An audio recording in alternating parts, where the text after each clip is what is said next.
The ICF Core Competency, Co-Creating the Relationship, competency number 5, maintains presence. Let's unpack this, let's understand it, and I'm going to show you skills and methods to really make this easier to understand and easier to implement.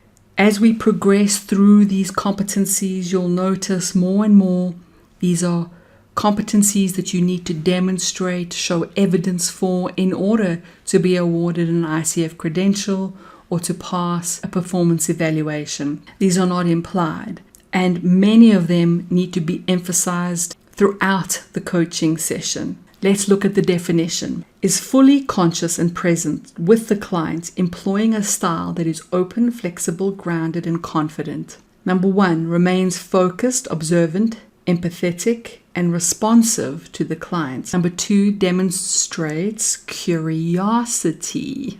Did I say it so slowly? During the coaching process. Now, you could even say, I'm curious, as a preamble, as a softening method before you lead into a question. You can only do that once or twice before it sounds mechanical and is mechanical. Or you can show curiosity in your tone. But that's a huge clue about the art and the science of coaching. Because curiosity means you are willing to discover with your client, that you genuinely care, that you're genuinely interested, and that you're in this tone of experiment. You're just paddling down the river together, discovering what shows up next. Now, that's not to say you don't have a map, a clear outcome, a contracted objective in the session. It does mean that you're not showing up ready to perform and tap dance for your clients by being mechanical and rigid and reading from a script. Now, number 3 is implied. Manages one's emotions to stay present with the client. Now, you'll hear this echoed again and again. You read all the competencies and you go, oh, that's familiar. Didn't they say that already? They probably did. Okay. So, of course, our ABCs, our coach position, our coach presence, which I've mentioned in other videos, become super important and relevant again and again and again. Number 4, demonstrates confidence in working with strong client emotions during the coaching process. That's all about making space. That's all about equal to. That's all about letting your clients show up as they show up. Not pushing against, not pulling away from, not being judgmental, not shrinking back, not trying to fix, all those good things. That's a space of sacred transformation. That's a gift we give people right there. Is comfortable working in a space of not knowing. That's possibly one of my favorite ICF lines. It means you trust your coaching skills. It means you trust the client. It means you trust that the answers truly are within, and that if you only create the space, it's building the inner life skills well. It's if I build this well, and I break through the rocks of those inner obstacles, I'm going to find the water. This is the kind of well that's never dry. Deep inside of us is always the inner wealth waiting for us, the wisdom that we're looking for, the clear seeing and being. But being in a state of not knowing is trusting the process of not knowing what's going to show up next in the session. That invites your intuition.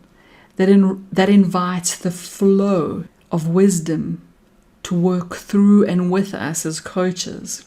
That's trusting the paddle and the boat that we have built solidly. Yes, I know I'm mixing metaphors. I do that endlessly, yes. Trusting we've learned how to paddle, and now we go down the river. Because we don't know what's going to show up. We trust ourselves to meet it with the client in partnership.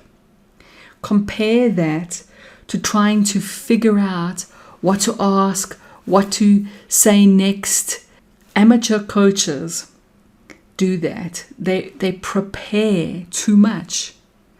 The preparation you need as a coach is your training, your skills, your competencies, the feedback you get from mentors, the practice, the repetition. Then you trust yourself to meet your clients at their place of need spontaneously and intuitively in that moment. One of my favorite words, totally unrelated to ICF, right? This is a Cole thing, just saying. Don't want to get in trouble or imply association. This is just a little teaching moment. There's a Sanskrit word. Sanskrit's one of the oldest languages in the world, called prajna. I love the word. I love the richness of its meaning. Prajna, it's used in the Zen tradition. It's used in some of the Vedanta traditions, but it's just really a word that means spontaneous wisdom arising in the moment. It's that moment of sending that bucket into the well, bringing up an aha moment, an insight, clarity that is going to meet the thirst of that moment.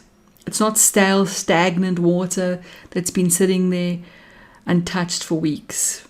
It's spontaneous. It's fresh. Now, we can't easily invite prajna unless we're comfortable in the space of not knowing. Okay, I'm going to throw in one more little bit. There's a Zen teaching that says, the only mind that can be enlightened is the I don't know mind. Now, if you want to take coaching to real depth, you make peace with I don't know. So that when your client answers, I don't know, when you ask them a question, you celebrate that. You welcome it, you include it. You don't shrink back with, oh my gosh, what am I going to do? I'm not coaching well. My client hasn't got the answer. Excellent. That means the bucket was dragging on the sand, and your client now says, I don't know, and it's time to dig a well. And finally, creates or allows space for silence, pause, or reflection. That's echoed throughout the competencies. But truly, anyone who's spent enough time hitting their head against the wall, figuring out how not to do this, and then discovering, wow, that really works.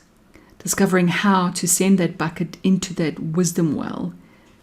You work out these things are critical. Space, pause, reflection, silence. Yeah? All right, let's look at some of the methods and skills that will really support this competency and all the others. I keep emphasizing the 3 critical inner life skills, which is rapport building or trust building, questioning skills, and coach position skills. Those 3 work hand in hand together. They're going to help you to demonstrate that you are either having compassion for your clients or showing active support. Now remember, this is different to caring. We're caring, not carrying. And it's different to fixing, and it's different to changing our role. We want to stay in coach position. You also want to match words and tone.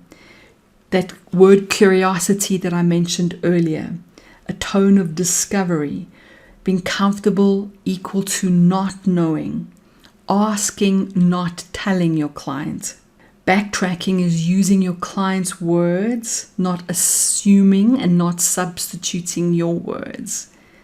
Softening the way you ask questions. So instead of, for example, what is a solution, you soften that with what are some possible solutions to invite exploration, experimentation, and discovery.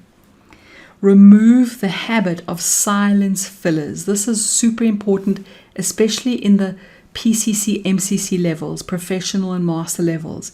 All those little habitual, okay, great, okay, they interfere with your client's ability to think, with that slightly uncomfortable but very helpful pressure cooker incubator of silence. Not the deer in headlights awkward or I'm not interested silence. That beautiful sacred cave of silence that we create for our clients. Slowly removing positive and negative judgments. This is different to acknowledging and noticing our client's strengths. This is about being patronizing and also creating carrots in sessions. If you're saying great, wonderful, okay, great, wonderful, okay, a more impressionable client starts to cater what they're saying to get more carrots. A strong, independent client starts to get irritated because they feel it's patronizing. You don't need any of that if you are acknowledging, if you are warm in your tone, if you're curious. Staying in coach position, using spiral up relevant questions that are drawing your client's attention to the future, to possibilities, to insights, to growth, to progress, instead of spiral down, questions that pull the client backwards into the story, the problem, and the past. We want to balance what the ICF called the who with the what. Now, this is not in the ICF mainstream language. This is something you discover when you study their PCC marker tests and courses, etc. What they mean by who and what. The what is the practical solution, like how do I tidy my garage? The who is the person, your client, their values. It's awareness above solution. It's why do I want to tidy my garage? What is that clutter about? Is it symbolic of something about my value system? What can I plug into this practical, tidy garage that comes from me as a person? You want to include the who and the what in the coaching, exploring that. And of course, partnership. You're not tap dancing for your client. You are co-creating. And I've got 3 key words here and more alliteration, yes.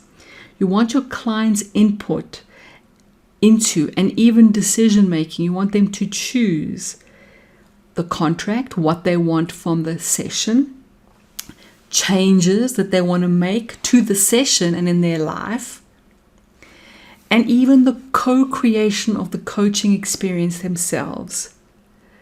Why not ask your client how they like to be coached? Do they want a lot of thinking, guided meditation, visualization style coaching? Or do they want, let's put on our hard hats and get it done, bullet point, action planning?